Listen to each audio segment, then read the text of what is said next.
সরকারের পতনের পর বিশেষ করে বারাসাত ব্লক 2 এর বিস্তীর্ণ এলাকায় এই যে তৃণমূল নেতাদের যে কাটমানি, তৃণমূল নেতাদের যে দুর্নীতি, সেটা কিন্তু প্রকাশ্যে আসছে।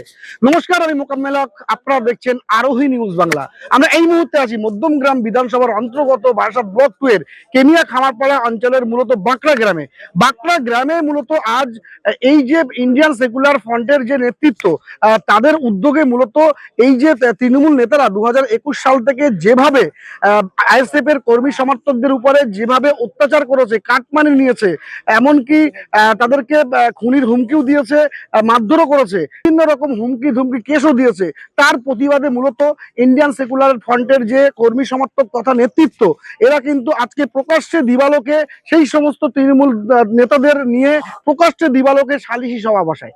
পাশাপাশি আপনাদেরকে এটাও দেখাবো, সালিশি সভায় তারা যে কাটমানি নিয়েছে সেই কাটমানির স্বীকারোক্তিও কিন্তু সেই তৃণমূল নেতারা কিন্তু করে নেয় যে তারা কাটমানি নিয়েছে।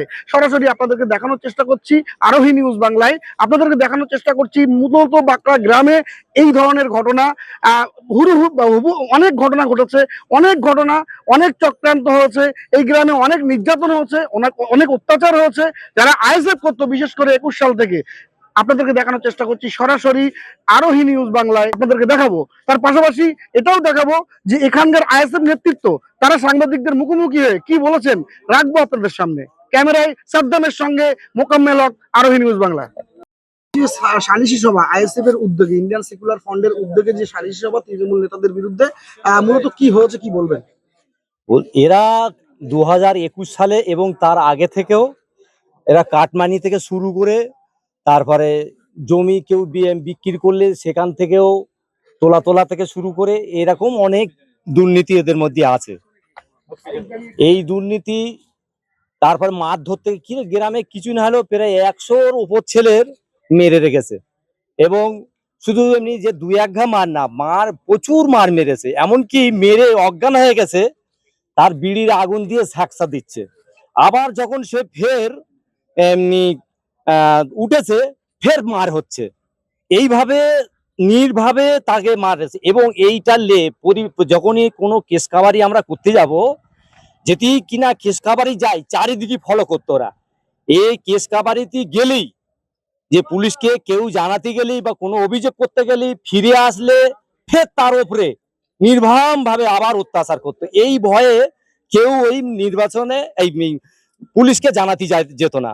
এবং আমার নিজেরই মারধর করেছিল। মারধর করার পরে ধরো মাথা ফেটে গেছিল, মাথা ফেটে যাওয়ার পরে আমরা অ্যাম্বুলেন্স আনে, সেই অ্যাম্বুলেন্স এই স্কুল মাঠ থেকেই ওরা রিটার্ন দিয়েছিল আমাকে যেতে দেবে না বলে। আমি কোনো কারণবশতে মাথায় ফেটি বেঁধে অন্য ধারে রাস্তা দিয়ে সেই ফের অ্যাম্বুলেন্সকে ফোন করে অন্য জায়গায় দাঁড়াতি বলে সেই অ্যাম্বুলেন্সকে আমি গিয়ে ধরি, তারপরে আমি যাই। এবং থানায়ও গিয়েছি, থানায়ও তখন আমাদের অভিযোগ নেয়নি। এবং তারা নেতার কাছে খবর হয়ে গেছে যে এই যাচ্ছে, তুমি কন্ট্রোল করো থানাকে।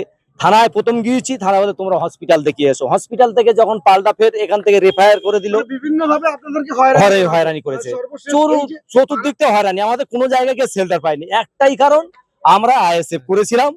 তখন 2021 সালে এই আইএসএফ সিপিএম একসঙ্গে লড়াই হয়েছিল এবং তৃণমূলের বিরুদ্ধে এই দলটা আমরা করেছিলাম। তা এই দল করার কারণেই ওরা আমাদের উপরে এইসব অত্যাচার গুলো করতো। যাই হোক, এখন যে সালিশি সভা হলো তাতে কি সিদ্ধান্ত হলো? সালিশি সভা হয়েছিল, ওরা 40,000 টাকা নিয়েছিল। যে ছেলেরা নিয়েছিল সে নাবালক ছিল, তার দিকেই ডিল করেছিল। এবং যে টাকাটা ভাগ করেছে সে আবার দেখা যাচ্ছে বলছে যে আমি যার কাছ থেকে টাকা নিয়েছে তার ছেলেটাল দিচ্ছে। তার মানে ওপর তার সঙ্গে মিল রেখে ভেতর দিয়ে এদেরকে লেলিয়ে দিয়ে টাকাটা নিয়েছে, নিয়ে সেই টাকাটা ভাগ করেছে। তার ঘর থেকেই তার বাড়ি গিয়ে সেই মাথা হয়ে আবার ভাগ করেছে। এবং এই টাকার বিষয় গ্রামের যে বুথ সভাপতি ছিল বা আগের যে উপপ্রধান এবং মেম্বার ছিল তার কানে তুলিনি। এরা এই কয়েকটা ছেলে মিলে এটা করেছে।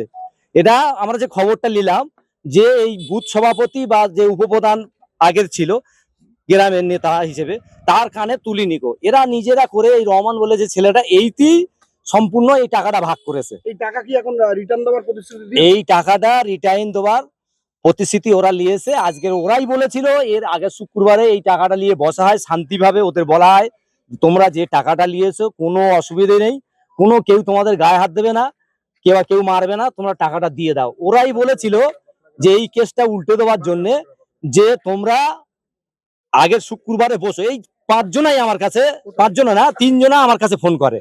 তিনজনা ফোন করে বলছে যে তুমি সামনে শুক্রবারে আমরা বসতে রাজি আছি, টাকাটা এইভাবে টাকাটা দেইনি, অমুক তমুক, এই নানা রকমের কথাবার্তা, তার রেকর্ডিংও আমাদের কাছে আছে। ওইভাবে আপনার নাম ও পরিচয়? হ্যাঁ, আমার নাম জয়নাল আবদিন, বাঁকড়া